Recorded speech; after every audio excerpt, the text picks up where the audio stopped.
Mientras yo enterraba solo a mi esposa Lourdes de 67 años bajo la lluvia fría de marzo, mis hijos Gustavo y Renata celebraban la boda de mi sobrina como si nada hubiera pasado. 43 años de matrimonio terminaron con solo mis manos temblorosas echando tierra sobre su ataúd, mientras ellos brindaban con champán a 30 kilómetros de distancia. El sacerdote había terminado su oración hace una hora, los trabajadores del cementerio se habían marchado después de cobrar su propina, y yo seguía ahí parado como un fantasma, esperando que mis hijos aparecieran en cualquier momento. Pero nunca llegaron. Mi teléfono vibró cuando regresaba del cementerio con el traje negro empapado y el corazón destrozado. Era un mensaje de Gustavo que me partió el alma en dos. Papá, deja de dramatizar tanto con el funeral. Mamá ya no está, llorar como una mujer no la va a traer de vuelta. Nosotros estamos celebrando la vida en la boda, como personas normales que saben seguir adelante. Ya es hora de que hablemos de cosas realmente importantes. Los 15 millones de dólares que tienes guardados en el banco y la casa familiar que vale otros 2 millones. La vieja ya no los necesita más, así que entréganos todo ahora mismo. No queremos más drama barato, solo queremos lo que nos pertenece por derecho. Me senté en el sofá donde Lourdes solía tejer sus manteles, con el teléfono temblando en mis manos arrugadas por 66 años de trabajo duro. 40 años levantándome a las 5 de la mañana para abrir mi taller de carpintería, trabajando 18 horas diarias hasta que me dolían los huesos, ahorrando cada centavo para darles educación universitaria en las mejores escuelas privadas, casa propia en los mejores barrios, automóviles nuevos cada 2 años. 40 años negándome vacaciones familiares, ropa nueva, comidas en restaurantes caros, medicinas costosas cuando me dolía la espalda, todo para que ellos tuvieran lo mejor que el dinero pudiera comprar. Renata me escribió exactamente una hora después, como si hubieran coordinado su ataque. Papá, Gustavo tiene razón en todo lo que te dijo. Mamá ya descansó en paz, pero nosotros tenemos deudas reales y problemas económicos que no se van a resolver solos. Necesitamos urgentemente el dinero de la casa y todos tus ahorros del banco. No seas egoísta guardándotelo todo como un avaro cuando nosotros somos tus únicos herederos legales. Tú ya viviste tu vida completa, ahora nos toca a nosotros vivir la nuestra. Firma todos los papeles de transferencia esta misma semana o tendremos que tomar medidas legales más drásticas. No queremos lastimarte porque eres nuestro padre, pero tampoco podemos seguir esperando eternamente mientras tú te aferras al pasado como un viejo terco. Las lágrimas se mezclaron con la lluvia que aún goteaba de mi cabello canoso mientras leía esas palabras que me atravesaron como dagas heladas. La casa estaba sumida en un silencio sepulcral, como si hasta las paredes de ladrillo sintieran la ausencia dolorosa de Lourdes. En la mesa del comedor todavía estaban sus medicinas organizadas cuidadosamente por días de la semana, sus lentes de lectura sobre el periódico matutino que nunca terminó de leer, su taza de café frío con la marca perfecta de sus labios que ya nunca más me darían los buenos días. Mis hijos, que no aparecieron ni una sola vez durante los 3 meses más duros de agonía de su madre en el hospital, cuando ella preguntaba por ellos cada día entre lágrimas, ahora exigían quedarse con absolutamente todo lo que construimos juntos gota a gota, ladrillo por ladrillo, sacrificio tras sacrificio. Mientras Lourdes se desvanecía en esa cama de hospital conectada a máquinas que pitaban toda la noche, Gustavo estaba de vacaciones en Cancún posteando fotos en Instagram, y Renata organizaba fiestas en su casa nueva que yo la había pagado completamente. Miré las fotos familiares en la repisa de madera que yo mismo había tallado con estas manos, y recordé cuando Gustavo y Renata eran niños pequeños de mejillas sonrosadas que corrían hacia mis brazos abiertos cada tarde cuando regresaba del trabajo cubierto de aserrín. Cuando me suplicaban que les leyera cuentos de princesas y dragones antes de dormir, cuando me decían con sus vocecitas tiernas que era el mejor papá del mundo entero. Ahora, a mis 66 años cumplidos, recién viudo y con el alma completamente rota en 1000 pedazos, solo era un obstáculo molesto entre ellos y el dinero que tanto codiciaban. Esa noche interminable, mientras organizaba meticulosamente todos los papeles del funeral que pagué completamente de mi bolsillo sin recibir ni un peso de ayuda, recibí un último mensaje de Gustavo que me terminó de despertar. Papá, esperamos tu respuesta definitiva mañana temprano. No hagas esto más complicado de lo absolutamente necesario para todos. Mamá está muerta y enterrada, tú ya eres un viejo que no tiene mucho tiempo de vida, y nosotros tenemos toda la vida completa por delante para disfrutar. Sé inteligente por una vez en tu patética vida de trabajador. Entrega todo el dinero sin hacer drama y todos podremos seguir adelante sin problemas innecesarios.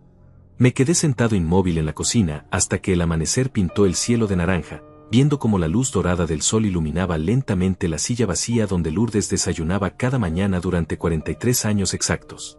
Por primera vez en toda mi vida, entendí completamente lo que significaba estar absolutamente solo en este mundo cruel. Pero algo profundo dentro de mí, algo que creía completamente muerto después de enterrar a mi esposa adorada, comenzó a despertar como un volcán dormido. Era una sensación completamente extraña, fría y calculadora como el acero templado. Mis queridos hijos querían comenzar una guerra que no tenían ni la menor idea de que ya habían declarado. No tenían la más mínima idea de quién era realmente su padre cuando lo acorralaban contra la pared sin salida. Todo comenzó 45 años atrás, cuando tenía apenas 21 años y conocí a Lourdes en la misa dominical de la iglesia del pueblo. Ella usaba un vestido azul claro que hacía juego con sus ojos, y cuando me sonrió después de que se me cayeran todos los clavos que llevaba para reparar los bancos rotos, supe que esa mujer sería el amor de toda mi vida. Nos casamos 2 años después en esa misma iglesia, con una ceremonia sencilla pagada con mis primeros ahorros como carpintero aprendiz. Lourdes llevaba el vestido de novia de su abuela, yo un traje prestado de mi hermano mayor, pero éramos los más felices del mundo entero. Nuestros primeros años fueron duros como piedra, pero hermosos como el amanecer. Vivíamos en un cuarto diminuto detrás del taller donde yo aprendía el oficio, compartiendo un colchón viejo y una estufa que funcionaba cuando quería. Lourdes cosía ropa para las señoras del pueblo mientras yo tallaba muebles desde las 5 de la mañana hasta las 10 de la noche. Cada peso que ganábamos lo guardábamos religiosamente en una lata de galletas escondida debajo de la cama, soñando con comprar nuestra casa propia algún día. Cuando nació Gustavo, yo tenía 25 años y trabajaba ya 18 horas diarias para pagar el parto en el hospital privado. Recuerdo perfectamente la primera vez que lo tuve en mis brazos. Era tan pequeñito y frágil que me daba miedo respirar muy fuerte para no despertarlo. Le prometí en silencio que nunca le faltaría nada, que tendría todas las oportunidades que yo nunca tuve.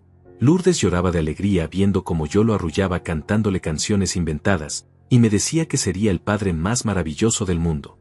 3 años después llegó Renata, nuestra princesita de ojos verdes como su madre. Para entonces ya habíamos comprado nuestra primera casa pequeña con el dinero ahorrado peso por peso durante 6 años completos. Era una casita de 2 recámaras en un barrio humilde, pero para nosotros era un palacio real. Yo mismo pinté cada pared, instalé cada foco, reparé cada grieta. Lourdes plantó rosas en el jardín diminuto y colgó cortinas que había cosido a mano durante las noches cuando los niños dormían. Los domingos eran sagrados en nuestra familia. Después de la misa, íbamos al parque central donde Gustavo y Renata corrían entre las palomas mientras Lourdes y yo los observábamos desde una banca, tomados de la mano como novios eternos. Comprábamos helados de 1 peso para cada uno, y eso era toda nuestra diversión semanal, pero éramos inmensamente felices. Los niños se reían a carcajadas cuando yo los alzaba al aire, y Lourdes tomaba fotos con esa cámara vieja que le regalé en nuestro 5º aniversario. Conforme crecieron, yo trabajaba cada vez más duro para darles lo mejor. Cuando Gustavo cumplió 6 años, lo inscribí en el colegio privado más caro del pueblo, aunque eso significara trabajar sábados y domingos sin descanso. Renata también entró al mismo colegio 2 años después. Yo me levantaba a las 4 de la mañana para terminar pedidos urgentes, y llegaba a casa cuando ellos ya estaban cenando, pero siempre encontraba tiempo para ayudarles con las tareas escolares y contarles cuentos antes de dormir. Lourdes me regañaba suavemente cuando me veía llegar exhausto. Alonso, los niños te necesitan más presente que con tanto dinero, pero yo le explicaba que quería construirles un futuro sólido, que nunca pasaran las necesidades que nosotros habíamos pasado. Ella asentía comprensiva y me preparaba el plato caliente que me había guardado, masajeándome los hombros doloridos mientras yo comía en silencio. Cuando llegaron a la adolescencia, las cosas empezaron a cambiar imperceptiblemente. Gustavo comenzó a avergonzarse de que yo llegara al colegio con las manos sucias de trabajo para las ceremonias escolares. Una vez me pidió que no fuera a su graduación de secundaria porque todos sus amigos tenían papás que usaban traje y corbata. Esas palabras me dolieron profundamente, pero fingí que no me importaba. Compré mi primer traje esa misma semana, aunque tuve que trabajar 3 domingos extra para pagarlo. Renata también empezó a hacer comentarios hirientes sobre nuestra casa pequeña y vieja, comparándola con las mansiones de sus compañeras de clase. Se quejaba de que nuestro automóvil era una vergüenza y de que yo olía a madera cuando la recogía del colegio. Lourdes la regañaba por esos comentarios crueles, pero yo siempre la defendía. Son jóvenes, mi amor, ya se les pasará cuando maduren y entiendan todo lo que hemos sacrificado por ellos. Para sus 18 años, les compré automóviles nuevos importados que costaron cada uno más dinero del que yo había ganado en mis primeros 5 años como carpintero. Gustavo recibió su BMW plateado con una sonrisa fría y un gracias, papá, sin siquiera abrazarme. Renata ni siquiera bajó del auto para agradecerme, solo arrancó inmediatamente para presumírselo a sus amigas. Lourdes me encontró esa noche llorando silenciosamente en el taller, y me abrazó sin decir palabras. Cuando entraron a la universidad privada más cara del estado, yo vendí 2 terrenos que había comprado como inversión para pagar sus colegiaturas completas. Trabajé turnos dobles durante 4 años consecutivos para mantenerlos sin que les faltara nada, departamentos amueblados cerca del campus, mesadas semanales generosas, ropa de marca, vacaciones en la playa cada verano. Nunca me dijeron gracias, papá, ni una sola vez. Cuando se graduaron, ya no me abrazaban cuando los visitaba. Los primeros años después de la universidad fueron los más dolorosos. Gustavo consiguió trabajo en una empresa importante, pero gastaba más de lo que ganaba en fiestas y lujos. Constantemente me pedía préstamos que jamás pagaba de vuelta. Renata se casó con un hombre que me despreciaba abiertamente, y desde entonces me trataba como si fuera un estorbo en las reuniones familiares. Ambos vivían como ricos gracias a mi dinero, pero me hablaban como si yo fuera su empleado. Durante todos esos años de ingratitud creciente, Lourdes fue mi refugio y mi fortaleza. Cada noche, cuando yo llegaba desmoralizado después de algún desplante de nuestros hijos, ella me preparaba té de manzanilla y me escuchaba desahogarme. Ten paciencia, mi amor, me decía acariciándome el cabello canoso. Algún día van a valorar todo lo que has hecho por ellos. El amor de padre nunca se pierde, solo a veces se esconde detrás del egoísmo de la juventud. Pero yo empezaba a notar señales preocupantes que prefería ignorar. Gustavo había comenzado a preguntarme sobre mis propiedades y mis cuentas bancarias con demasiada frecuencia. Renata hacía comentarios sobre lo innecesario que era que yo conservara tantos bienes siendo ya mayor. Ambos insistían en que debería hacer testamento cuanto antes, por si algo pasaba. Cuando Lourdes se enfermó gravemente, esas conversaciones sobre herencia se volvieron más insistentes y descaradas, pero yo seguía creyendo que mis hijos me amaban de verdad en el fondo de sus corazones codiciosos. La primera señal de alarma llegó 3 meses antes de que Lourdes muriera, cuando encontré documentos extraños escondidos en el cajón de la cocina que ella ya no podía alcanzar desde su silla de ruedas. Eran papeles del banco con movimientos que yo nunca había autorizado, transferencias de $50,000 de mi cuenta de ahorros principal a una cuenta que no reconocía. Mi corazón se aceleró mientras revisaba las fechas, todas coincidían con los días que Gustavo había venido a visitarme y había insistido en quedarse solo conmigo mientras Lourdes dormía sedada por los medicamentos contra el dolor. Esa tarde, cuando llegué del hospital donde había estado con Lourdes durante su sesión de quimioterapia, encontré a Gustavo en mi estudio revisando mis archivos personales. Cuando me vio, cerró rápidamente el cajón y me sonrió con esa sonrisa falsa que había perfeccionado desde la universidad. Hola papá, solo buscaba unas aspirinas para el dolor de cabeza, me dijo, pero yo había visto claramente que tenía en las manos mis estados de cuenta bancarios y documentos de propiedades. Le pregunté directamente qué estaba haciendo ahí, y su respuesta me heló la sangre. Papá, alguien tiene que organizarse para cuando tú ya no puedas manejar estos asuntos. Eres mayor, mamá está muy enferma, y nosotros somos tus únicos herederos. Es lógico que empecemos a conocer el patrimonio familiar. Esa noche no pude dormir. Me quedé despierto junto a Lourdes, que respiraba con dificultad conectada al tanque de oxígeno, y revisé minuciosamente todos mis documentos bancarios de los últimos 6 meses. El descubrimiento fue devastador. Gustavo había estado falsificando mi firma y retirando dinero de mis cuentas usando documentos que yo nunca había firmado. Había transferido casi $200,000 a cuentas a su nombre, utilizando un poder notarial falso que supuestamente yo le había otorgado para manejar mis asuntos mientras cuidaba de mamá. Al día siguiente confronté a mi contador, Moisés, un hombre honrado que manejaba mis finanzas desde hacía 15 años. Su cara se puso pálida cuando le mostré los documentos. Don Alonso, yo pensé que usted había autorizado estas transferencias porque su hijo Gustavo me mostró documentos notariados perfectos.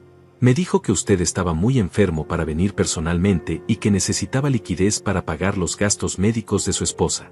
Los papeles parecían completamente legales, incluso tenían el sello oficial del notario. Moisés me explicó que Gustavo había ido a su oficina 3 veces en los últimos 2 meses, siempre con historias dramáticas sobre mis supuestos problemas de salud y mi deterioro mental por el estrés de cuidar a Lourdes. Me dijo que usted había tenido episodios de confusión y olvidos graves, y que la familia había decidido que él manejara las finanzas temporalmente para proteger el patrimonio. Incluso me mostró un certificado médico falso donde decía que usted tenía principios de demencia senil. La traición era más profunda de lo que había imaginado. No solo me estaban robando, sino que estaban preparando el terreno legal para declararme mentalmente incompetente y quedarse con todo mi patrimonio mientras yo aún viviera. Esa tarde, con el corazón destrozado, fui al notario cuyo sello aparecía en los documentos falsos. El notario César revisó los papeles y confirmó mis peores sospechas. Don Alonso, esta firma no es suya, y este sello es una falsificación muy bien hecha. Alguien contrató a profesionales para crear documentos apócrifos perfectos. Esto es un delito federal de falsificación de documentos, fraude bancario y usurpación de identidad. Regresé a casa con las pruebas de la traición en mis manos temblorosas, pero decidí no decirle nada a Lourdes para no empeorar su estado delicado. Ella ya tenía suficiente sufrimiento físico sin necesidad de agregar el dolor emocional de saber que nuestros hijos nos estaban robando mientras ella agonizaba. Esa noche, sentado junto a su cama, la observé dormir conectada a las máquinas que la mantenían con vida, y tomé una decisión que cambiaría todo. Me convertiría en un detective silencioso para descubrir hasta dónde llegaba la conspiración de mis propios hijos. Durante las siguientes semanas, mientras acompañaba a Lourdes en sus últimos días, yo investigaba secretamente cada movimiento financiero sospechoso. Descubrí que Renata también estaba involucrada en el plan. Había falsificado documentos para vender una de mis propiedades comerciales sin mi conocimiento, utilizando un poder general falso donde yo supuestamente le daba autorización completa para manejar mis bienes raíces debido a mi estado de salud deteriorado por la depresión y la edad avanzada. La propiedad que vendió era un local comercial en el centro de la ciudad que yo había comprado 20 años atrás como inversión para su futuro. Lo vendió por $700,000, pero el dinero nunca llegó a mis cuentas. Cuando rastreé la transacción a través de mi abogado, descubrí que Renata había creado una empresa fantasma a su nombre y había desviado todo el dinero de la venta hacia esa cuenta empresarial. Oficialmente, según los papeles, yo era el socio mayoritario de esa empresa, pero jamás había firmado ningún documento de constitución. Lo más doloroso fue descubrir que llevaban meses planeando esto mientras Lourdes se moría lentamente en el hospital. Encontré mensajes de texto entre Gustavo y Renata en el teléfono viejo de ella que había quedado olvidado en casa. Los mensajes eran escalofriantes. Papá está tan distraído con mamá que no se da cuenta de nada. Podemos acelerar las transferencias antes de que ella muera y él se recupere emocionalmente, escribía Gustavo. Renata respondía, perfecto, ya hablé con el falsificador de documentos. En 2 semanas más podemos vaciar la cuenta principal y transferir la casa a nuestros nombres. Para cuando papá se dé cuenta, ya será demasiado tarde legalmente. El plan era diabólico en su simplicidad. Esperarían a que Lourdes muriera para que yo estuviera en mi momento más vulnerable emocionalmente, y entonces ejecutarían la fase final de su robo. Sabían que yo estaría devastado, confundido y sin fuerzas para pelear legalmente contra ellos. Habían calculado fríamente que un viudo de 66 años, destruido por el dolor de perder a su esposa, sería una víctima fácil de manipular y desprender de su patrimonio. Pero cometieron un error crucial, subestimaron completamente a su padre. Durante 40 años construyendo mi empresa de carpintería, había aprendido que los mejores enemigos son aquellos que te atacan por la espalda sin darse cuenta de que ya conoces sus movimientos. Decidí seguirles el juego, fingir que no sabía nada de sus traiciones, y dejar que continuaran con su plan mientras yo preparaba silenciosamente mi contraataque. Los últimos días de vida de Lourdes fueron los más amargos de mi existencia, no solo por verla partir sino por saber que mis hijos estaban celebrando secretamente su agonía como una oportunidad de enriquecimiento rápido. Cuando ella murió en mis brazos una madrugada lluviosa de marzo, susurrándome cuídate mucho, mi amor, desconfía de todos, yo ya sabía exactamente de quién tenía que cuidarme y qué pasos debía seguir para proteger el patrimonio que habíamos construido juntos con tanto sacrificio. El día del funeral, mientras yo lloraba solo junto al ataúd de la mujer que había sido mi vida entera durante 43 años, Gustavo y Renata estaban en la boda de mi sobrina brindando por su liberación económica futura. Esa noche, cuando recibí sus mensajes crueles exigiendo la herencia inmediata, supe que había llegado el momento de demostrarles quién era realmente Alonso cuando lo traicionaban. No tenían la menor idea de la tormenta que se les venía encima. Los días siguientes al funeral fueron los más solitarios de toda mi vida, pero también los más reveladores sobre la verdadera naturaleza de mis hijos. La casa que antes se llenaba con la risa de Lourdes ahora era un mausoleo silencioso donde cada objeto me recordaba su ausencia, pero también me daba fuerzas para continuar mi investigación secreta.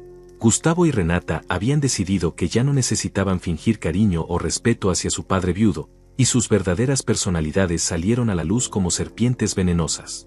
Gustavo comenzó a llegar a mi casa sin avisar, siempre con excusas baratas para revisar mis documentos. Papá, solo quiero ayudarte a organizarte ahora que estás solo, me decía con esa sonrisa falsa mientras husmeaba en mis archivos personales. Una tarde lo encontré fotografiando con su teléfono mis títulos de propiedad y documentos bancarios. Cuando le pregunté qué estaba haciendo, me respondió con una frialdad que me heló los huesos. Papá, tienes que entender que ahora yo soy el hombre de la familia. Mamá ya no está para protegerte de tus propias decisiones irracionales. Necesito conocer exactamente qué tienes para poder administrarlo correctamente cuando te hagas completamente senil. Renata era aún más cruel en sus métodos. Llegaba cada tercer día con su actitud de princesa heredera, revisando la casa como si fuera una tasadora profesional. Papá, esta casa es demasiado grande para un viejo solo. Deberías venderla e irte a un asilo donde te cuiden bien. Nosotros podemos manejar el dinero de la venta e invertirlo en algo más productivo, me decía mientras medía las habitaciones y tomaba fotos de los muebles antiguos que Lourdes y yo habíamos comprado con tanto amor a lo largo de los años. Lo más doloroso era que ambos habían empezado a hablar de mí como si ya estuviera muerto o completamente incapacitado mentalmente. Una tarde, llegué temprano de comprar medicinas para mi presión arterial y los encontré en mi sala discutiendo cómo dividirse mis propiedades. Gustavo decía, la casa principal me toca a mí porque soy el hijo mayor, pero tú puedes quedarte con el edificio de departamentos que da renta mensual. Renata respondía, no seas codicioso, Gustavo. Yo también tengo deudas que pagar. Mejor vendemos todo y nos dividimos el dinero en partes iguales. Total, papá ya no va a necesitar nada de esto por mucho tiempo más. Cuando me vieron entrar, ni siquiera tuvieron la decencia de verse avergonzados. Gustavo me miró directamente los ojos y me dijo, papá, llegaste justo a tiempo. Estábamos discutiendo tu futuro financiero. Has demostrado que ya no tienes la capacidad mental para manejar $15 millones y propiedades millonarias. Es peligroso que un hombre de tu edad, en tu estado emocional, tome decisiones importantes sobre dinero. Podrías ser víctima de estafadores o gastarte todo en tonterías sentimentales. Esa noche, sentado en la cocina donde Lourdes había preparado miles de cenas familiares felices, tomé la decisión más importante de mis últimos años. Convertiría mi dolor en paciencia estratégica y mi amor traicionado en justicia implacable. Comencé a anotar meticulosamente cada visita, cada comentario cruel, cada intento de manipulación. Llevaba un diario detallado de sus movimientos, sus conversaciones telefónicas que escuchaba accidentalmente, sus planes que discutían cuando creían que yo no los oía. Descubrí que tenían contactos con abogados especialistas en declarar personas mentalmente incompetentes. Gustavo había consultado con un bufete legal sobre los procedimientos para obtener la tutela económica de un padre senil y emocionalmente inestable. Renata había visitado a un psiquiatra corrupto que estaba dispuesto a firmar un certificado de incapacidad mental sin siquiera examinarme, todo por la suma de $10,000 pagados por adelantado. Sus planes eran más sofisticados de lo que había imaginado inicialmente. Habían investigado casos similares donde hijos codiciosos habían despojado legalmente a padres viudos de sus patrimonios utilizando la ley de protección a adultos mayores. Su estrategia consistía en demostrar ante un juez que yo sufría de depresión severa post-viudez con episodios de demencia temprana que me incapacitaban para tomar decisiones financieras racionales. Para construir su caso, habían comenzado a documentar supuestos episodios de comportamiento irracional de mi parte. Gustavo llevaba grabaciones secretas de conversaciones donde yo mencionaba a Lourdes como si aún estuviera viva, aprovechando momentos de dolor profundo donde hablaba con sus fotografías o le decía buenos días a su silla vacía en el desayuno. Renata había tomado fotografías de la casa descuidada en los días que yo estaba demasiado deprimido para limpiar, usando esas imágenes como evidencia de mi deterioro mental y físico. Lo que más me dolió fue descubrir que habían reclutado testigos falsos dispuestos a mentir sobre mi estado mental a cambio de dinero. La vecina Marisela, a quien yo había ayudado económicamente durante años cuando su esposo perdió el trabajo, había aceptado $500 para testificar que yo hablaba solo constantemente y me comportaba de manera extraña y peligrosa. El mecánico Héctor, que arreglaba mi automóvil desde hacía una década, había recibido $1,000 para declarar que yo manejaba de forma errática y peligrosa, como persona con problemas mentales graves. Pero su error más grande fue subestimar mi inteligencia y mi capacidad de observación. Durante 40 años manejando mi negocio de carpintería, había aprendido a leer a las personas, a detectar cuando alguien me mentía, a anticipar movimientos de competidores desleales.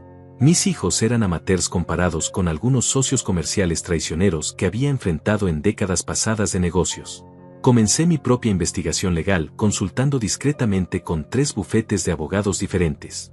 Les expliqué mi situación sin mencionar nombres, presentándola como un caso hipotético de un amigo cuyo hijo estaba intentando despojarlo de su herencia. Los 3 abogados me confirmaron que lo que mis hijos estaban planeando constituía fraude, falsificación de documentos, conspiración para cometer robo agravado y abuso financiero de adulto mayor. El abogado más experimentado, un hombre de 60 años llamado César que había manejado casos similares durante toda su carrera, me explicó detalladamente los pasos que debía seguir. Don Alonso, usted tiene que documentar absolutamente todo lo que están haciendo. Cada conversación, cada documento falsificado, cada movimiento bancario no autorizado. La ley está de su lado, pero necesita pruebas irrefutables. Cuando tengamos suficiente evidencia, podremos no solo recuperar todo el dinero robado, sino también procesarlos penalmente por fraude agravado. Durante 3 semanas, fingí ser el viejo confundido y vulnerable que ellos esperaban. Les permitía revisar mis documentos mientras secretamente fotografiaba todo lo que ellos fotografiaban. Grababa sus conversaciones telefónicas usando un dispositivo que el abogado César me había proporcionado. Documentaba cada visita, cada amenaza velada, cada intento de manipulación psicológica. Gustavo se volvía más agresivo cada día. Papá, ya basta de juegos. Necesitamos que firmes estos papeles de transferencia bancaria inmediatamente. Si no lo haces por las buenas, tendremos que hacerlo por las malas mediante un juicio de incapacidad mental. No queremos lastimarte, pero tampoco podemos permitir que desperdicies la herencia de la familia por tu terquedad senil. Renata complementaba la estrategia de su hermano con chantaje emocional. Papá, mamá no habría querido verte sufriendo solo en esta casa llena de recuerdos tristes. Ella nos habría pedido que te cuidáramos vendiendo todo esto y asegurándonos de que tengas una vejez tranquila en un lugar apropiado para personas de tu edad. Estamos haciendo esto por tu propio bien, aunque tú no lo entiendas ahora. Cada palabra cruel, cada manipulación psicológica, cada amenaza legal quedaba perfectamente grabada y documentada. Mi dolor se transformó en determinación férrea, mi soledad en concentración absoluta. Había construido un imperio de carpintería desde cero utilizando mi inteligencia, mi paciencia y mi capacidad de planificación a largo plazo. Mis hijos habían olvidado que esas mismas cualidades seguían intactas en su padre de 66 años. La fase de recolección de evidencias estaba casi completa. Tenía grabaciones, fotografías, documentos falsificados, testimonios de testigos honestos, registros bancarios detallados y una cronología precisa de todos sus crímenes. El momento de pasar del dolor silencioso a la justicia implacable se acercaba rápidamente. Mis queridos hijos no tenían la menor idea de que su víctima se había convertido en su peor pesadilla. La mañana del lunes decidí que había llegado el momento de dejar de ser la víctima silenciosa y convertirme en el estratega que siempre había sido en mis mejores años de negocios. Me levanté antes del amanecer, me afeité cuidadosamente, me puse mi mejor traje azul marino que Lourdes me había regalado para nuestro último aniversario, y salí de casa con un maletín lleno de documentos que cambiarían para siempre el destino de mis hijos codiciosos. No les dije nada sobre mis planes, porque había aprendido que las mejores batallas se ganan en silencio absoluto. Mi primera parada fue la oficina del abogado César, un hombre experimentado de 62 años que había manejado casos de fraude familiar durante 3 décadas completas. Cuando extendí sobre su escritorio todas las pruebas que había recolectado durante un mes entero de investigación secreta, su expresión cambió de profesional a completamente asombrada. Don Alonso, en 30 años de carrera nunca había visto un caso de traición familiar tan bien documentado por la propia víctima. Usted tiene suficientes pruebas para procesar penalmente a sus hijos por fraude agravado, falsificación de documentos, robo calificado, conspiración criminal y abuso financiero de adulto mayor. César revisó meticulosamente cada grabación de audio, cada fotografía de documentos falsificados, cada registro bancario alterado, cada testimonio de los testigos falsos que mis hijos habían comprado con mi propio dinero robado. Esto es un caso federal, don Alonso. Estamos hablando de delitos que pueden llevar a sus hijos a prisión entre 5 y 15 años cada uno. Además, usted puede recuperar todo el dinero robado más daños punitivos por el sufrimiento emocional causado. Ellos no tienen ni la menor idea de la tormenta legal que se les viene encima. Firmé todos los documentos necesarios para iniciar el proceso legal, otorgué poder especial a César para que actuara en mi nombre con autoridad completa, y autoricé la investigación bancaria federal que congelaría inmediatamente todas las cuentas donde mis hijos habían depositado mi dinero robado. El abogado me explicó que tendríamos resultados concretos en menos de una semana, pero que el proceso completo podría tomar varios meses para asegurar que la justicia fuera absolutamente perfecta e irrefutable. Mi segunda parada fue el banco principal donde tenía mis cuentas de ahorros más importantes. El gerente Moisés, que conocía mi situación desde hacía 15 años, ya había sido contactado por mi abogado y tenía preparados todos los documentos necesarios. Don Alonso, hemos congelado todas las transacciones no autorizadas y hemos reportado el fraude a las autoridades federales. Su hijo Gustavo intentó retirar otros $50,000 ayer por la tarde usando documentos falsificados, pero nuestro sistema ya tenía alerta de seguridad y rechazó automáticamente la transacción. Moisés me mostró las grabaciones de seguridad donde Gustavo discutía violentamente con los empleados del banco porque no le permitían acceder a mis cuentas. En el video se veía claramente cómo mi hijo perdía el control y gritaba: «Ese dinero es mío por derecho. Mi padre está senil y yo tengo poder legal para manejarlo. Ustedes van a pagar caro por obstruir mis derechos como heredero». La grabación sería evidencia perfecta de sus intenciones criminales y su falta de autorización legal real. El banco también me informó que Renata había intentado hipotecar secretamente mi casa principal utilizando documentos donde supuestamente yo le otorgaba poder completo sobre mis bienes raíces. Afortunadamente, don Alonso, el notario que ella utilizó nos pareció sospechoso porque nunca habíamos visto su sello oficial, así que suspendimos el trámite y reportamos la irregularidad a la autoridad competente. Su hija está siendo investigada por falsificación de documentos públicos, que es un delito federal muy grave. Mi tercera parada fue la oficina del contador público que había manejado mis finanzas empresariales durante 2 décadas. Le mostré toda la evidencia de las transferencias fraudulentas y le pedí que preparara un informe pericial completo sobre el alcance real del robo sistemático que mis hijos habían estado ejecutando durante meses. Su análisis fue devastador, don Alonso. Sus hijos le han robado exactamente $437,000 en efectivo, han vendido ilegalmente propiedades por valor de $700,000 adicionales, y han creado deudas falsas a su nombre por otros $200,000. El daño económico total supera $1.137.000.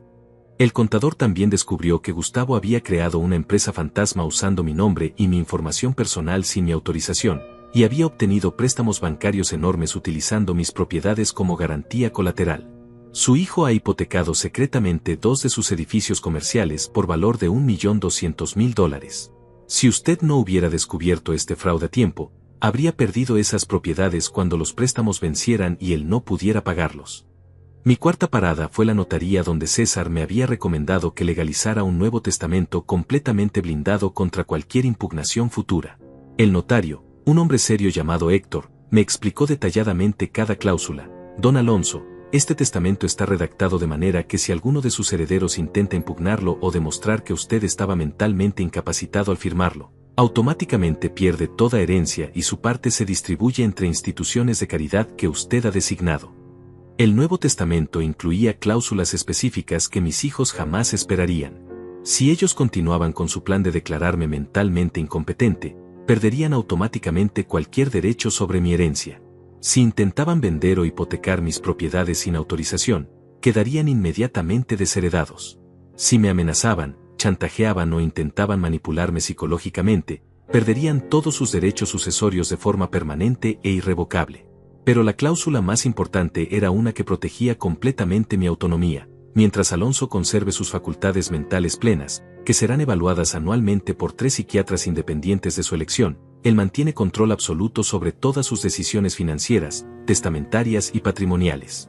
Cualquier intento de sus herederos de interferir con esta autonomía resultará en desheredación inmediata y definitiva.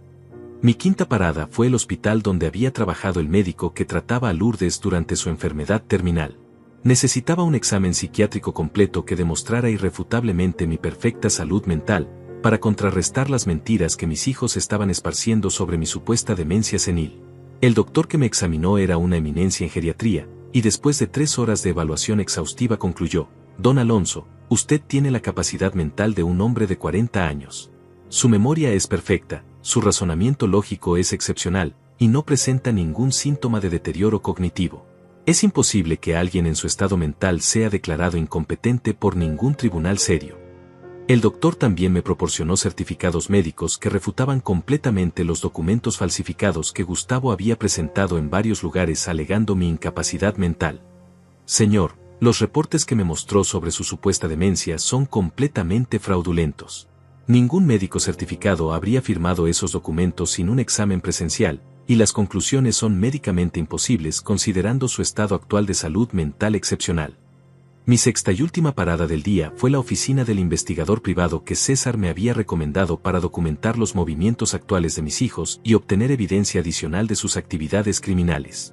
El investigador, un ex policía llamado Gustavo con 20 años de experiencia en casos de fraude familiar, ya tenía información preliminar devastadora. Don Alonso, sus hijos están viviendo un estilo de vida completamente financiado por el dinero que le robaron.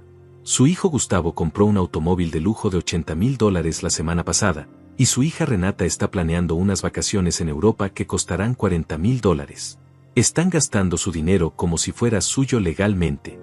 El investigador también descubrió que mis hijos habían estado celebrando prematuramente su herencia anticipada en redes sociales, posteando fotografías de sus compras lujosas con comentarios como, cuando la vida te da oportunidades, tienes que aprovecharlas y finalmente podemos disfrutar lo que merecemos después de tanto tiempo esperando. Esas publicaciones serían evidencia perfecta de que sabían exactamente que estaban robando dinero que no les pertenecía. Regresé a casa esa tarde completamente transformado. Ya no era el viudo desolado y vulnerable que mis hijos creían poder manipular fácilmente. Era un hombre de 66 años con 4 décadas de experiencia en negocios, respaldado por el mejor equipo legal de la ciudad, armado con pruebas irrefutables de los crímenes de sus propios hijos, y preparado para ejecutar la justicia más perfecta que el sistema legal pudiera ofrecer. La cacería había comenzado, pero ahora yo era el cazador y ellos las presas que no sabían que ya estaban atrapadas en una trampa completamente inescapable. Mientras yo organizaba silenciosamente la justicia más devastadora de sus vidas, Gustavo y Renata vivían en una burbuja de arrogancia y celebración prematura que me daban náuseas cada vez que veía sus publicaciones en redes sociales. Habían decidido que ya no necesitaban fingir respeto o cariño hacia su padre viudo, y sus verdaderas personalidades salieron completamente a la luz como cucarachas cuando se enciende la luz en un sótano oscuro. Gustavo había comenzado a vivir como un millonario heredero antes de siquiera obtener legalmente un solo peso de mi patrimonio. Cada día publicaba fotografías de restaurantes caros, botellas de vino de $500, relojes suizos que costaban más que el salario anual de un trabajador promedio. En una publicación particularmente repugnante, apareció brindando con champán francés junto a una modelo joven, con el comentario: la vida es demasiado corta para desperdiciarla con gente negativa. A veces hay que tomar decisiones difíciles para ser feliz de verdad. Cheers por los nuevos comienzos y las oportunidades que nos merecemos. Sus amigos comentaban esas publicaciones con felicitaciones y preguntas sobre su nueva prosperidad económica. Gustavo respondía con frases que me helaban la sangre: hermano, finalmente me liberé de las cargas familiares que me tenían estancado. Mi padre ya cumplió su propósito en la vida, ahora me toca a mí brillar con todo lo que él construyó. Es el ciclo natural de la vida, ¿no? Uno de sus amigos le preguntó directamente de dónde había salido tanto dinero súbitamente, y mi hijo respondió sin vergüenza: digamos que ciertas herencias llegaron antes de lo esperado. A veces la vida te sorprende positivamente. Renata era aún más descarada en su ostentación vulgar del dinero robado. Había contratado un decorador profesional para remodelar completamente su casa utilizando mis ahorros, y documentaba cada cambio lujoso en Instagram como si fuera una estrella de televisión presumiendo su riqueza. Nuevo día, nueva vida, nueva decoración, escribía junto a fotografías de muebles italianos que costaban más que un automóvil nuevo. Cuando eliminas la toxicidad de tu vida, el universo te recompensa con abundancia infinita. Sus amigas le preguntaban constantemente cómo podía costear semejantes lujos, siendo que antes siempre se quejaba de problemas económicos. Renata respondía con una filosofía de vida que me daba asco: Girls, aprendí que no puedes esperar toda la vida a que otros tomen las decisiones que tú necesitas para ser feliz. A veces tienes que ser valiente y tomar lo que te pertenece, aunque otros no lo entiendan. Mi papá es un hombre mayor que ya vivió su momento, ahora es mi turno de disfrutar lo que él trabajó para nosotros. Lo más repugnante era que ambos habían comenzado a dar consejos motivacionales en redes sociales sobre liberarse de relaciones tóxicas y priorizarse a uno mismo. Gustavo publicó un video donde decía: gente, les voy a dar el mejor consejo de sus vidas, no permitan que la culpa o el sentimiento los aten a situaciones que ya no les sirven. Si alguien en su familia es un obstáculo para su crecimiento personal, incluso si es su propio padre o madre, tienen el derecho de tomar distancia y proteger su bienestar emocional y económico. Renata complementaba estos mensajes con publicaciones aún más cínicas. Ladies, recuerden que ustedes no son responsables de la felicidad de sus padres ancianos. Ellos tuvieron su oportunidad de vivir, ahora es su momento de brillar. No se sacrifiquen por gente que ya cumplió su ciclo de vida. La lealtad familiar tiene límites racionales, y esos límites los ponen ustedes según sus necesidades actuales. Ambos habían comenzado a presentarse públicamente como emprendedores exitosos y consultores en bienestar familiar. Gustavo había creado una página de Facebook llamada Libertad Financiera Inteligente donde compartía estrategias para optimizar recursos familiares y tomar decisiones financieras valientes sin dejarse manipular por el chantaje emocional de generaciones anteriores. Sus seguidores lo veían como un gurú de las finanzas personales, sin saber que toda su sabiduría provenía de robar a su padre viudo. Renata había empezado un blog llamado Mujer Empoderada, Decisiones Inteligentes, donde escribía artículos sobre liberarse de la codependencia familiar y establecer límites saludables con padres controladores. En uno de sus posts más populares escribió: "Chicas, mi papá es un ejemplo perfecto de cómo las generaciones mayores usan la manipulación emocional para controlar a sus hijos adultos. Desde que murió mi mamá, él ha intentado hacernos sentir culpables por vivir nuestras propias vidas. Pero yo aprendí que su dolor no es mi responsabilidad, y su dinero acumulado tampoco tiene que quedarse estancado por su egoísmo senil". Lo que más me dolía era leer los comentarios de apoyo que recibían de personas que no conocían la realidad de la situación. Cientos de seguidores los felicitaban por su madurez emocional y su valentía para priorizarse. Una mujer comentó en el blog de Renata: "Qué inspirador. Yo también tengo una madre mayor que me chantajea emocionalmente con su soledad. Voy a seguir tu ejemplo y poner límites firmes". Mis hijos estaban envenenando a otras familias con su filosofía de egoísmo puro. Gustavo había comenzado a dar conferencias virtuales sobre inteligencia financiera familiar donde enseñaba a otros jóvenes cómo negociar herencias anticipadas y convencer a padres mayores de distribuir sus bienes antes de la muerte natural. Cobraba $200 por sesión de consultoría personalizada donde daba consejos específicos sobre cómo manipular psicológicamente a padres ancianos para obtener acceso a sus cuentas bancarias. En una de esas conferencias, que yo grabé secretamente, Gustavo dijo: "Amigos, tengan en cuenta que sus padres mayores viven en el pasado y no entienden las necesidades financieras del mundo moderno. Ustedes tienen que ser los adultos racionales de la relación. Si papá o mamá se niegan a colaborar con sus planes de vida, ustedes tienen herramientas legales para proteger el patrimonio familiar de las decisiones irracionales de la vejez. Un buen abogado puede ayudarlos a obtener tutela económica si demuestran que sus padres no están mentalmente capacitados para manejar dinero". Renata organizaba talleres de empoderamiento femenino donde enseñaba a mujeres jóvenes a liberarse de la carga de cuidar padres ancianos dependientes emocionalmente. En uno de esos talleres, que mi investigador privado grabó, ella dijo: "Señoras, ustedes no vinieron a este mundo para ser las enfermeras eternas de sus padres. Ellos tuvieron su oportunidad de prepararse para la vejez. Si no lo hicieron correctamente, ese es su problema, no el de ustedes. Su obligación es con su propia felicidad y su propio futuro económico". Ambos habían comenzado a recibir invitaciones para aparecer en programas de radio local como expertos en relaciones familiares saludables. Gustavo apareció en un programa matutino donde el conductor lo presentó como un joven empresario que ha logrado establecer límites sanos con su familia de origen. Durante la entrevista, mi hijo dijo: "Mi padre es un hombre que se quedó estancado en el dolor después de que murió mi madre. Nosotros intentamos ayudarlo, pero él rechaza toda ayuda y prefiere vivir como una víctima. En algún momento tuvimos que tomar la decisión adulta de proteger nuestro bienestar emocional y económico. Mientras ellos construían sus imperios de mentiras y vivían como millonarios con mi dinero robado, yo documentaba cada publicación, cada comentario, cada entrevista, cada conferencia. Mi abogado César me había explicado que toda esa evidencia de sus gastos lujosos y sus filosofías de vida egoístas sería perfecta para demostrar ante el juez que sabían exactamente que estaban cometiendo fraude y que no sentían ningún remordimiento por sus crímenes. La arrogancia de mis hijos había llegado a niveles que ni yo mismo había imaginado posibles. No tenían ni la menor idea de que cada palabra que publicaban, cada dólar que gastaban, cada mentira que contaban, estaba siendo meticulosamente documentada para ser usada en su contra en el juicio que cambiaría sus vidas para siempre. Su celebración prematura se estaba convirtiendo en la evidencia perfecta de su propia destrucción. El viernes por la mañana, exactamente 4 semanas después del funeral de Lourdes, decidí que había llegado el momento de ejecutar el contraataque más devastador de mi vida.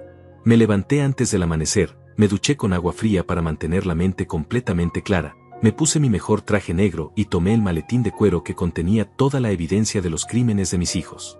No había nerviosismo en mis manos, no había duda en mi corazón, solo la tranquilidad férrea de un hombre que conocía exactamente cada movimiento de su estrategia perfecta. A las 8 de la mañana en punto, llegaron simultáneamente a mi casa 2 camionetas negras del Departamento de Investigaciones Financieras Federales y una patrulla local con sirenas silenciadas. Los agentes, dirigidos por el detective César que llevaba 6 meses investigando casos de fraude familiar, tenían órdenes judiciales para arrestar inmediatamente a Gustavo y Renata por los delitos de fraude bancario agravado, falsificación de documentos públicos, robo calificado en banda organizada y conspiración criminal para cometer abuso financiero de adulto mayor. Gustavo llegó a mi casa exactamente a las 8:30, como había venido haciendo cada viernes durante un mes para presionarme sobre la transferencia de mis propiedades. Traía consigo un notario corrupto y documentos falsificados para forzarme a firmar la cesión de mis bienes por mi propio bienestar mental y emocional. Su sonrisa arrogante se desvaneció completamente cuando vio las camionetas policiales estacionadas frente a mi casa y los agentes esperándolo con esposas en las manos. «Buenos días, Gustavo», le dije con una calma que lo heló hasta los huesos. «Te estábamos esperando». El detective se acercó con la orden de arresto en la mano y le leyó sus derechos con voz profesional y firme. «Gustavo Ramírez, queda usted arrestado por los delitos federales de fraude bancario agravado por valor de $437,000, falsificación de documentos públicos, conspiración para cometer robo calificado y abuso financiero de adulto mayor. Todo lo que diga puede y será usado en su contra en un tribunal de justicia». Mi hijo me miró con una expresión de shock absoluto que jamás olvidaré mientras le ponían las esposas. «Papá, ¿qué está pasando aquí? ¿Tú llamaste a la policía contra tu propio hijo? ¿Estás completamente loco?». Su voz se quebró cuando la realidad de la situación comenzó a penetrar su arrogancia. Le respondí con una frialdad que sorprendió incluso a los agentes. «Gustavo, llamé a la justicia contra los criminales que robaron mi dinero y falsificaron mi firma. Si esos criminales resultan ser mis hijos, esa es una coincidencia dolorosa pero irrelevante para la ley». Mientras subían a Gustavo a la camioneta policial, Renata llegó manejando su automóvil nuevo comprado con mi dinero robado. Había venido para acompañar a su hermano en lo que ellos creían sería la sesión final de chantaje para obtener mi herencia completa. Su cara de horror cuando vio a su hermano esposado y a los agentes federales esperándola fue un momento de justicia pura que compensó meses de traición y humillación. «Renata Ramírez», dijo el detective con la segunda orden de arresto, «queda usted detenida por los delitos de falsificación de documentos notariales, venta fraudulenta de bienes inmuebles, creación de empresas fantasma para lavado de dinero y conspiración criminal agravada. Su derecho a permanecer callada comienza ahora mismo». Cuando intentó correr hacia su automóvil, 2 agentes la detuvieron suavemente pero firmemente. Sus gritos histéricos despertaron a todo el vecindario. «Papá, no puedes hacernos esto. Somos tu familia. Esto es una locura de viejo senil». Le entregué personalmente al detective principal el sobresellado que contenía todas las pruebas que había recolectado durante un mes, grabaciones de audio de sus conversaciones criminales, fotografías de documentos falsificados, registros bancarios detallados de cada transacción fraudulenta, testimonios notariados de testigos, reportes periciales de contadores públicos, certificados médicos que refutaban sus alegaciones sobre mi supuesta demencia, y evidencia fotográfica de sus gastos lujosos, realizados con dinero robado. «Detective», le dije con voz completamente controlada, «en este sobre encontrará evidencia irrefutable de que mis hijos han estado ejecutando un plan criminal sistemático durante 6 meses para robarme mi patrimonio completo utilizando documentos falsificados y aprovechándose de mi estado emocional vulnerable después de la muerte de mi esposa. No busco venganza personal, busco justicia legal completa bajo el peso total de la ley federal». El detective revisó rápidamente algunos documentos del sobre y su expresión se volvió más seria. «Don Alonso, en 20 años de carrera nunca había visto un caso de fraude familiar tan bien documentado por la propia víctima. Esto es evidencia suficiente para procesarlos por delitos federales que conllevan sentencias de 5 a 15 años de prisión cada uno, más la restitución completa del dinero robado con intereses punitivos». Mientras las camionetas se llevaban a mis hijos esposados y gritando amenazas e insultos desde las ventanas, yo permanecí de pie en mi jardín frontal observando cómo la justicia se llevaba a los criminales que habían salido de mi propia sangre. Los vecinos salieron de sus casas atraídos por el escándalo, pero yo no sentí vergüenza ni dolor, solo una satisfacción fría y completa de saber que había protegido el patrimonio que Lourdes y yo construimos con 4 décadas de sacrificio. A las 10 de la mañana, mi abogado César llegó con documentos adicionales para ejecutar la segunda fase del plan. Don Alonso, el juez ha ordenado el congelamiento inmediato de todas las cuentas bancarias donde sus hijos depositaron el dinero robado, la confiscación temporal de todos los bienes que compraron con esos fondos, y la reversión automática de todas las transacciones fraudulentas realizadas en los últimos 6 meses. Su dinero será restituido completamente en un plazo máximo de 30 días. César también me informó que el fiscal federal había decidido procesar el caso con la máxima severidad posible debido a la naturaleza particularmente cruel del crimen. Don Alonso, el fiscal dice que casos como este, donde hijos adultos se aprovechan sistemáticamente del dolor de un padre viudo recién enlutado, representan una forma especialmente despreciable de abuso familiar que debe ser castigada con todo el peso de la ley para enviar un mensaje claro a otros potenciales criminales. La tercera fase del plan se ejecutó esa misma tarde cuando el investigador privado y 2 notarios públicos llegaron a las casas de mis hijos para inventariar y confiscar temporalmente todos los bienes comprados con dinero robado. El automóvil de lujo de Gustavo fue remolcado, sus joyas costosas fueron confiscadas, su cuenta bancaria fue vaciada completamente. La casa remodelada de Renata fue puesta bajo custodia judicial, sus muebles italianos fueron marcados como evidencia, sus tarjetas de crédito fueron canceladas inmediatamente. Por la noche, mientras cenaba solo en la cocina donde Lourdes había preparado miles de comidas familiares, recibí una llamada del detective informándome que mis hijos habían intentado contactar abogados defensores pero que ningún bufete serio quería tomar su caso debido a la abrumadora evidencia en su contra. Don Alonso, sus hijos están completamente solos legalmente. Los abogados les han dicho que su única opción realista es negociar una declaración de culpabilidad a cambio de una sentencia reducida. Esa noche dormí profundamente por primera vez en meses. No había remordimiento en mi corazón, no había culpa en mi conciencia, solo la paz profunda de un hombre que había protegido exitosamente el legado de su esposa muerta contra los depredadores que habían surgido de su propia familia. La justicia no había sido ruidosa ni espectacular, había sido silenciosa, metódica, implacable y completamente devastadora. Al día siguiente, los periódicos locales publicaron la historia con titulares que describían el caso como uno de los fraudes familiares más sistemáticos y crueles en la historia local. Mis hijos, que una semana antes se presentaban como gurús de las finanzas y consultores familiares, ahora eran criminales federales enfrentando años de prisión y la ruina económica completa. Su arrogancia se había convertido en su destrucción, y mi silencio se había convertido en su pesadilla más aterradora. Los días siguientes al arresto fueron un espectáculo de colapso total que jamás creí posible presenciar en mis propios hijos. Gustavo y Renata, que una semana antes vivían como millonarios arrogantes presumiendo en redes sociales el dinero que me habían robado, ahora enfrentaban la realidad más cruda de sus vidas: celdas frías, abogados de oficio incompetentes, y la certeza de que pasarían los próximos años en prisión federal pagando por cada centavo que habían tocado ilegalmente. El lunes por la mañana recibí la primera llamada desesperada de Gustavo desde la cárcel del condado. Su voz, que siempre había sido arrogante y controladora, ahora temblaba como la de un niño asustado. «Papá, por favor, tienes que ayudarme. Esto es un malentendido terrible. Yo nunca quise robarte, solo estaba tratando de proteger el dinero familiar de tus decisiones emocionales después de que murió mamá. Puedo devolverte todo, hasta el último centavo, pero necesito que retires los cargos inmediatamente». Le respondí con la misma frialdad que había utilizado el día de su arresto: «Gustavo, yo no presenté cargos contra ti. La justicia federal presentó cargos contra un criminal que falsificó documentos y robó dinero que no le pertenecía. Si ese criminal eres tú, esa es tu responsabilidad, no la mía. No tengo poder para retirar cargos federales, y aunque lo tuviera, no lo haría». El silencio que siguió a mis palabras fue más elocuente que cualquier grito. Renata me llamó esa misma tarde, llorando histéricamente de una manera que no había escuchado desde que era una niña pequeña. «Papá, por favor, perdóname. Sé que cometí errores terribles, pero soy tu hija. No puedes destruir mi vida completamente por unos errores estúpidos. Tengo hijos pequeños que me necesitan, tengo una familia que mantener. Si voy a prisión, mis bebés van a crecer sin su mamá. ¿Es eso lo que quieres para tus propios nietos?». Sus lágrimas ya no me conmovían como antes. Durante 40 años había caído en la trampa de sus manipulaciones emocionales, pero ahora veía claramente la calculadora frialdad detrás de cada gesto dramático. Renata, le respondí con voz completamente calmada, tus hijos necesitaban una madre que no fuera una criminal. Tú elegiste robar en lugar de trabajar honestamente. Tú elegiste falsificar documentos en lugar de pedirme ayuda legalmente.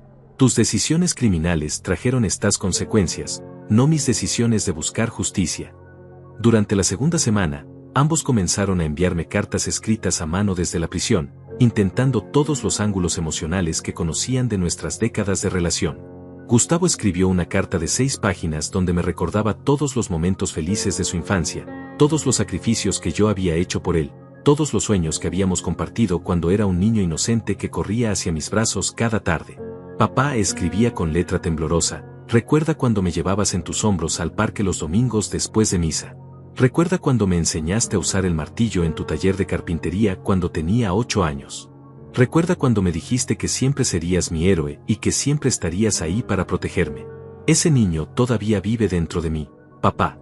Cometí errores terribles, pero sigo siendo tu hijo que te ama y te necesita. Leí cada palabra de sus cartas, pero mi corazón se había endurecido como el acero templado. Ese niño inocente que me amaba había muerto hacía años, asesinado por la codicia y el egoísmo que mis propios mimos habían alimentado. El hombre que me escribía desde prisión era un stranger criminal que había usado mis recuerdos más queridos como herramientas para robarme y traicionarme en el momento más vulnerable de mi vida. Renata intentó una estrategia diferente en sus cartas. Me culpaba de haberlos malcriado con demasiado dinero y pocas responsabilidades, argumentando que yo era parcialmente responsable de sus crímenes por no haberles enseñado mejor disciplina financiera. Papá, tú nos diste todo lo que queríamos desde niños sin hacernos trabajar por ello. Nos acostumbraste a vivir como ricos sin entender el valor real del dinero. En cierta manera, tú creaste las condiciones que nos llevaron a cometer estos errores. Esa carta me enfureció más que todas las anteriores juntas. Después de 40 años de trabajar 18 horas diarias para darles las mejores oportunidades de vida, mi hija tenía la audacia de culparme por sus decisiones criminales adultas. Le escribí una sola respuesta, breve y definitiva: Renata, yo te di educación, oportunidades y amor. Tú elegiste convertir esos regalos en herramientas para robar. Esa elección fue completamente tuya y las consecuencias también son tuyas. La tercera semana, cuando se dieron cuenta de que sus manipulaciones emocionales no funcionaban, ambos cambiaron de estrategia y comenzaron a amenazarme a través de intermediarios. Gustavo convenció a su exesposa de que me llamara para decirme que si no retiraba los cargos, él revelaría secretos familiares embarazosos que podrían dañar mi reputación en la comunidad. La amenaza era tan patética que casi me dio risa. Renata envió a su esposo a mi casa para intimidarme físicamente. El hombre llegó gritando que yo era un viejo rencoroso que estaba destruyendo a su familia por puro egoísmo. Cuando le expliqué calmadamente que su esposa era una criminal convicta que había robado más de $1 millón, su actitud cambió drásticamente. Se marchó murmurando disculpas y nunca más regresó. Un mes después de los arrestos, mi abogado César me informó que el fiscal federal había rechazado todas las ofertas de negociación que los abogados de mis hijos habían presentado. Don Alonso, sus hijos están desesperados por evitar el juicio porque saben que la evidencia en su contra es completamente irrefutable. Han ofrecido devolver todo el dinero robado, declararse culpables de todos los cargos, y aceptar 5 años de prisión cada uno. El fiscal rechazó la oferta y va por la sentencia máxima, 15 años. César también me explicó que mis hijos habían perdido todo apoyo social en la comunidad. Sus amigos los habían abandonado, sus parejas románticas los habían dejado, sus empleadores los habían despedido, sus compañeros de universidad habían eliminado todo contacto con ellos. Don Alonso, se han convertido en parias sociales completos. Nadie quiere asociarse con criminales que robaron a su padre viudo en el funeral de su madre. El aspecto más satisfactorio de su colapso fue ver cómo su imperio de mentiras en redes sociales se desmoronó completamente. Gustavo tuvo que cerrar su página de Libertad Financiera Inteligente cuando sus seguidores descubrieron que era un criminal convicto. Renata abandonó su blog de Mujer Empoderada después de que cientos de personas comentaran llamándola estafadora familiar y ladrona de herencias. Los periodistas locales siguieron la historia y publicaron artículos detallados sobre cómo los gurús de las finanzas familiares resultaron ser criminales que robaban a su propio padre. Sus fotografías aparecieron en los periódicos con uniformes carcelarios naranjas, una caída desde la gracia que era poéticamente perfecta. La cuarta semana, ambos intentaron el último recurso desesperado, enviaron a mis nietos a pedirme perdón en su nombre. Los niños llegaron llorando, diciendo que sus padres les habían enseñado palabras para repetirme sobre perdón familiar y segunda oportunidades. Ver a esos niños inocentes usados como herramientas de manipulación emocional fue el momento más doloroso de todo el proceso. Les expliqué suavemente que yo los amaba profundamente, pero que sus padres habían cometido crímenes muy graves que tenían consecuencias legales ineludibles. Mis nietos, les dije abrazándolos, cuando sean mayores entenderán que a veces proteger lo que es correcto requiere decisiones difíciles. Sus padres rompieron la ley y ahora tienen que asumir las consecuencias. Esa noche, sentado en el jardín donde Lourdes solía regar sus rosas, reflexioné sobre el precio de la justicia. Había logrado proteger nuestro patrimonio y castigar a quienes nos traicionaron, pero el costo emocional era innegable.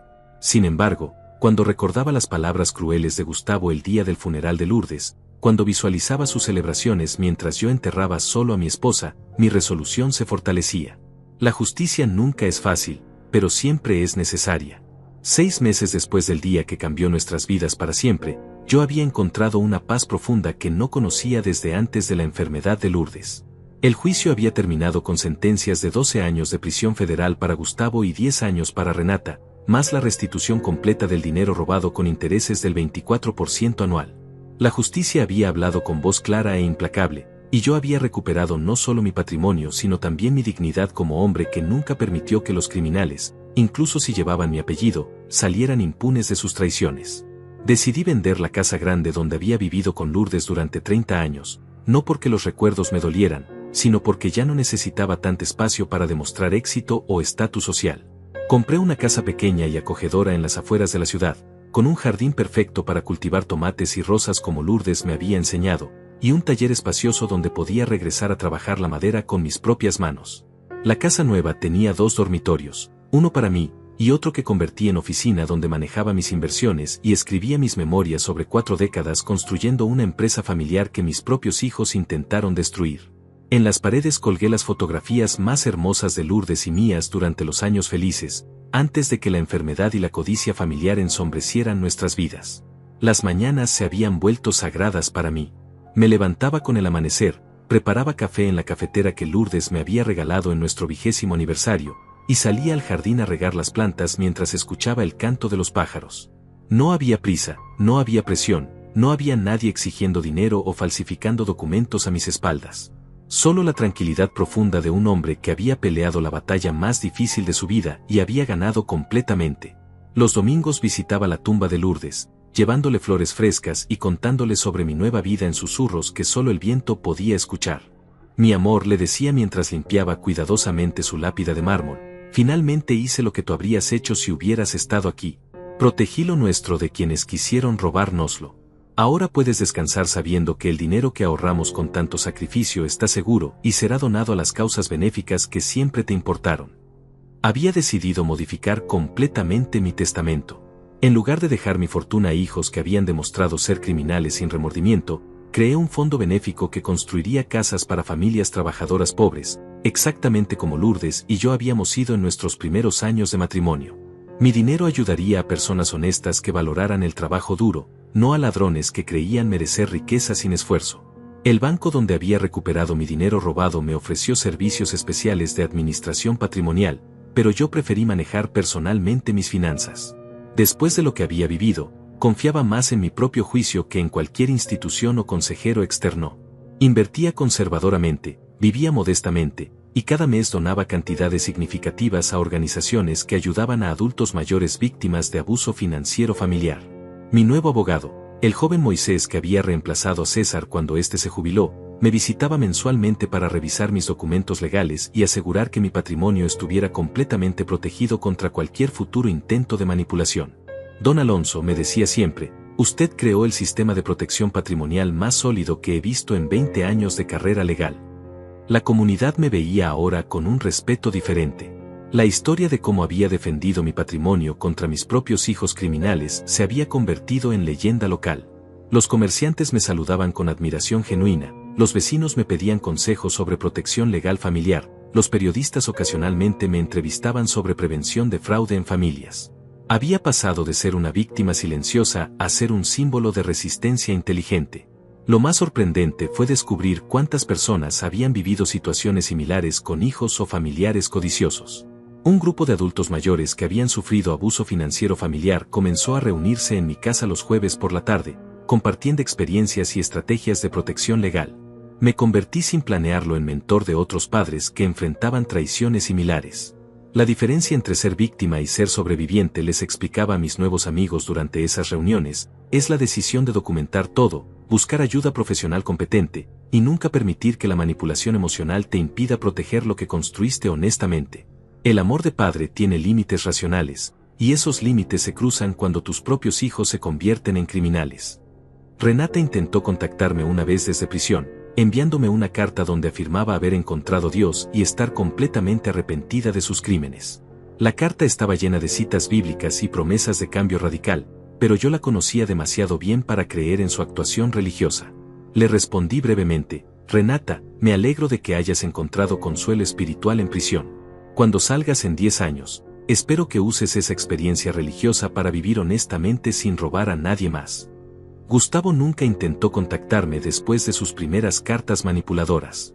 Mi investigador privado me informó que se había vuelto problemático en prisión, culpando a otros internos y guardias de sus problemas en lugar de aceptar responsabilidad por sus crímenes. Don Alonso, su hijo, sigue siendo el mismo hombre arrogante que era cuando libre. La prisión no ha cambiado su personalidad fundamental, solo ha limitado su capacidad de lastimar a otros. Las tardes las dedicaba a trabajar en mi taller, creando muebles de madera que regalaba a familias necesitadas de la comunidad. Trabajar con las manos me conectaba con los valores fundamentales que Lourdes y yo habíamos compartido: honestidad, trabajo duro, generosidad genuina hacia quienes realmente necesitaban ayuda. Cada mesa que tallaba, cada silla que construía, era un acto de amor hacia la memoria de mi esposa y hacia las familias trabajadoras que merecían apoyo real. Una tarde de domingo, mientras tallaba una cuna de bebé para una pareja joven que acababa de casarse, recibí una visita inesperada. Era mi nieta mayor, la hija de Gustavo, que ahora tenía 17 años y había venido sola en autobús para hablar conmigo. Se sentó en mi taller y me dijo con una madurez que me sorprendió: Abuelo, quiero que sepas que entiendo por qué hiciste lo que hiciste. Papá y tía Renata estaban equivocados, y tú tenías derecho de protegerte. Esa conversación fue el momento más sanador de todo el proceso. Mi nieta me explicó que había investigado por su cuenta los detalles legales del caso, había leído los documentos judiciales, había entendido la magnitud de los crímenes de sus padres.